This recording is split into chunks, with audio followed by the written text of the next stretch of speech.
It's pretty bad. Huh? It's pretty bad. It's always. They got it for their media. How did it sound for y'all? It was okay? You didn't get a good pickup? Okay. You good? Yeah. Let me see. Testing. Testing. 1, 2, 3. Is that better? The wind is pretty bad. It's kind of on us. I mean, I think y'all are great. All right. Do this little thing. Yeah, you almost need the wind guard. Yeah, I'll probably just put it right here on the speaker and do it. Yeah. I almost need the wind guard.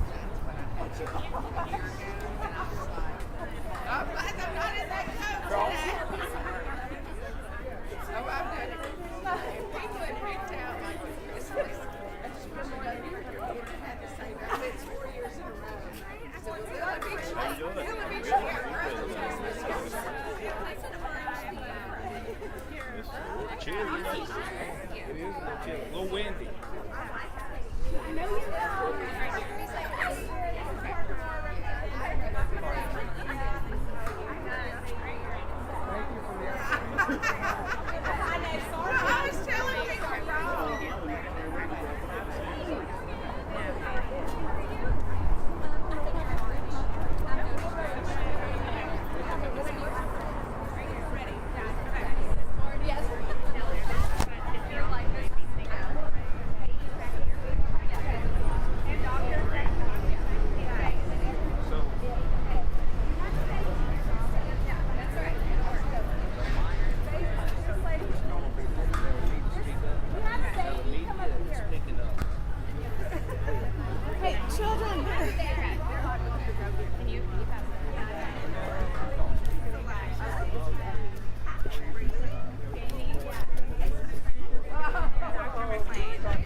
Good audience.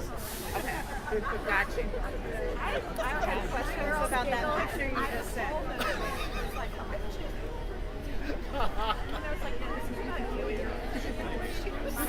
My girls read this to get my secretary's autograph, and so they read that, and they were like, they thought it was quite funny. Are you ready to sign it? Yeah.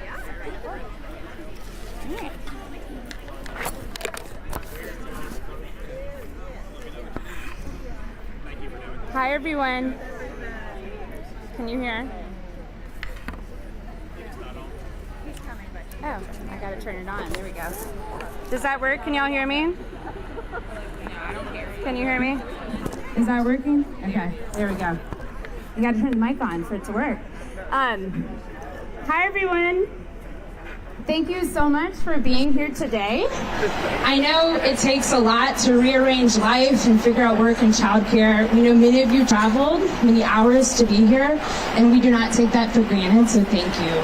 I also want to acknowledge several special guests, including Speaker Ledbetter, Representative Terry Collins. We have several legislators with here today who have been champions for us, and we're really grateful you're here. Thank you so much.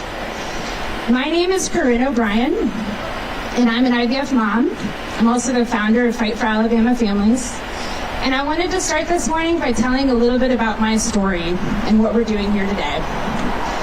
Almost 6 years ago, I lost my mother to pancreatic cancer. My mom and I were incredibly close, and losing her was one of the most devastating experiences of my life. When she died, I was 6 months pregnant with my first daughter, Louise. I'm an only child, and I navigated losing her without any siblings. I knew right away that I never wanted my daughter Louise to experience that. I wanted her to have a sister or brother to navigate life with long after my husband and I are gone. As soon as we could, we started trying for Louise's sibling, and that was about 4 years ago. There were many bumps on that long road, as so many of you know so very well.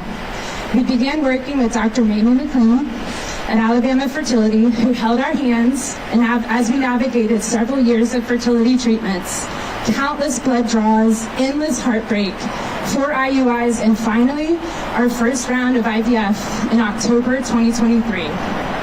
On the morning of February 16th, the day that the Alabama Supreme Court handed down their decision, I was 6 weeks pregnant and headed to my first 6-week ultrasound. We were so excited that morning to finally get to see the baby that we had long hoped and prayed for. But we got terrible news that morning that this pregnancy likely would not work out, and later that day we found out about the decision.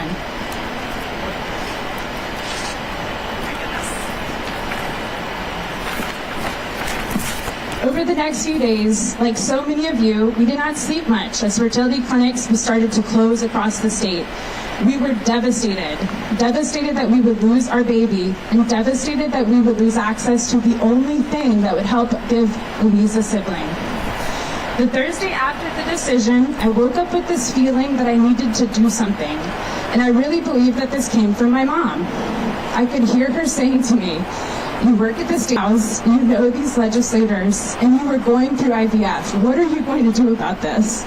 So I wrote an email and shared it with 50 friends and colleagues around the state, asking them to contact their legislators.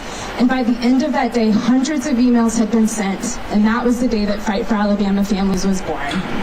As many of you know, during the course of those 2 weeks, thousands of advocates across our state sent over 33,000 emails to legislators, and over 350 of us showed up to the State House to tell our stories and ask our legislators to fix this quickly, and they did. And that's one of the reasons that we are here today. We are here to say thank you. Thank you to the Alabama legislator who passed the IVF immunity in 5 legislative days, which is the quickest you can pass a bill in the state of Alabama.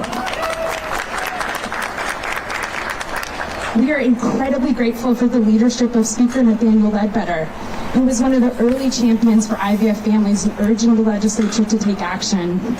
We're incredibly grateful for Senator Tim Nelson and Representative Terry Collins, who worked tirelessly during those 2 weeks to find a legislative solution to get clinics open. We're also incredibly grateful for Governor Ivey, who signed that bill at 9 p.m. at night, 15 minutes after it passed the Senate, so that several women around the state would be able to have embryo transfers the very next day. And we have to thank the advocates for showing up last year and bravely telling their stories, even when their voices shook. We would not be here today without you. While we know the law is not perfect, we are incredibly proud of what this victory means for our families. IVF services have resumed across our state, and over 400 pregnancies have been possible through IVF since that day. That number includes my family. After 2 more rounds of IVF, I stand here today 25 weeks pregnant. But our fight is far from over, which brings me to the other reason that we are here today. The law we passed was a short-term solution, which has already been challenged in court. We anticipate more legal challenges to come. This is why we need a constitutional amendment that would protect the right to IVF in our state. We know this is a longer-term battle, and that work starts today. We also know there has been lots of discussion about regulating IVF, which would be harmful to our families. Burdensome regulations would increase cost and risk and would push families that could afford it to seek IVF services in other states. We are here today to push back against those conversations. But while we know we still have lots to do, it's important on this 1-year anniversary to pause and to celebrate and to say thank you. So that's what we're going to do today. We're going to celebrate 1 year of the law that has helped so many of us continue to have hope that we will be able to expand our families. With that, I would like to welcome Speaker Ledbetter to share a few words with us. Speaker Ledbetter, we are incredibly thankful for your leadership. What a great day. It's certainly great to be here. It's hard to believe it's a year. I remember getting the call about what the Supreme Court had done, and we quick went into action, and with all our friends and members, and can't thank Terry Collins enough for carrying the bill and the work she's done. I think IVF is pro-life as it gets. It creates families across our state. you know, what's happened in just the past year with over 400 pregnancies and hundreds of children being born is a blessing. And I don't think there's any question about it. God has created IVF for families that needed it. So we certainly appreciate everybody's efforts. It takes everybody to make it happen. It was a group effort. It was kind of interesting to me when I seen the presidential race and President Trump said that he appreciated Alabama's legislature for doing lightning speed with IVF back in play. But it comes to reality when it affects your family or if it affects somebody you know. The day it was stopped, I got a call from a neighbor and she was 6 to go the day for the next treatment and she couldn't. So it affected so many people. I think it's our job as legislators to make sure that this is always available for the people of our state. Well, thank you so much for what you're doing. It's good to be here today.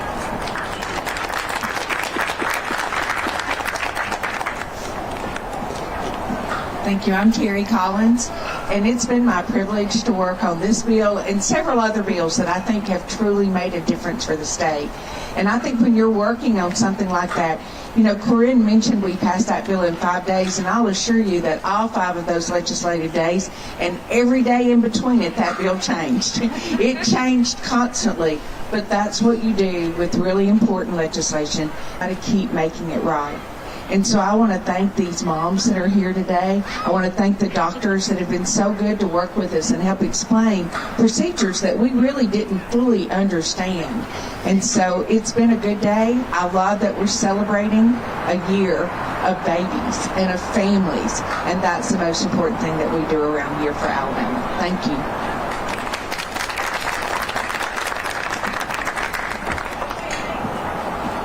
I would like to introduce an incredible Fight for Alabama Families advocate who's been with us from the start, Jamie Hurd.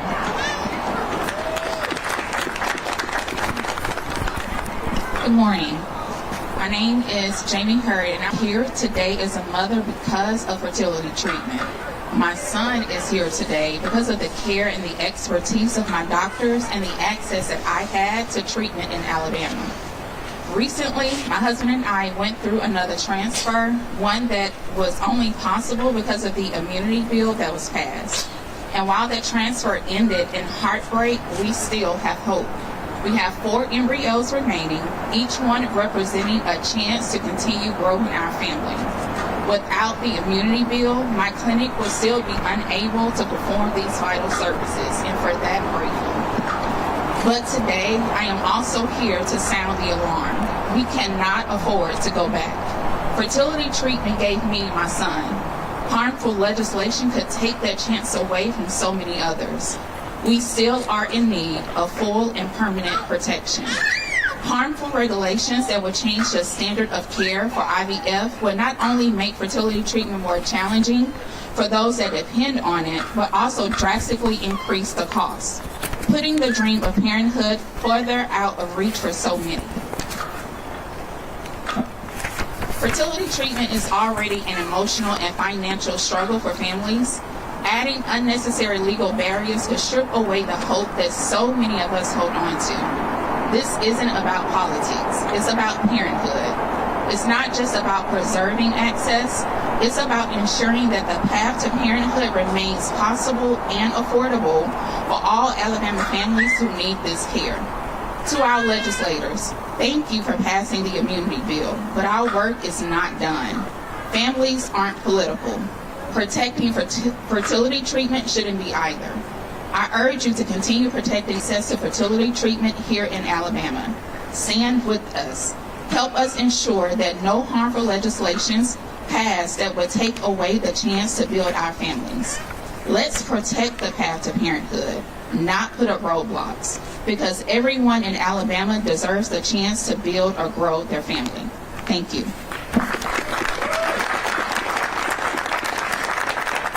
And then our last speaker today is Dr. Mamie McLean from Alabama Fertility Specialist. Thank you, Corinne. Wow, what a difference a year makes. My partner Beth Malizia said it's colder this year, but it feels warmer somehow. I have never been so proud to be an Alabamian as I have been over the past year. When we were faced with devastating and extraordinary circumstances, you all stood up, you told your stories, our advocates rallied behind us, And our leadership at the Statehouse behind Senator Melson and Representative Collins got us a bill passed in only 5 days. That allowed us to resume IVF treatments immediately, and so because of your bravery and your leadership, there are more babies, there are more sisters, there are more brothers, there are more mothers and fathers in our state.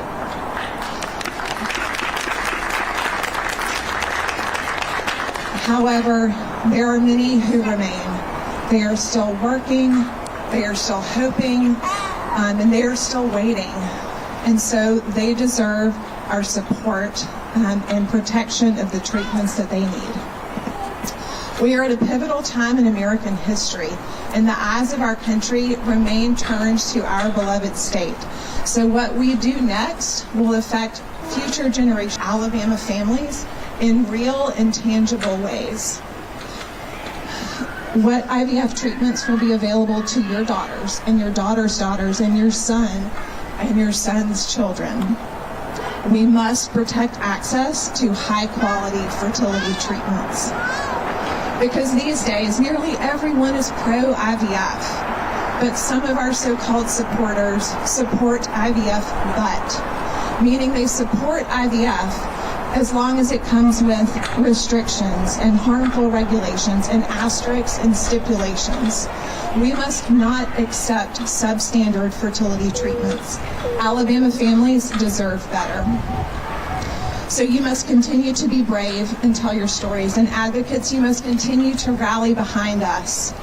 And doctors and patients, you must continue to fight side by side to ensure that all treatment decisions are made between a patient and their physician. The President of our country has spoken loud and clear. Access to IVF treatments is an American right. So let's show the country that we are truly pro-family. Let's protect access to high-quality fertility treatments so that our fellow citizens, both now and for generations to come, can pursue their hopes and dreams of becoming parents. Thank you so much, Dr. McClain. Thank you for all the speakers. And so that concludes our rally this morning. I want to take a picture of all the families and legislators that are here. So if you're in the audience, if you can come up to the stairs, and if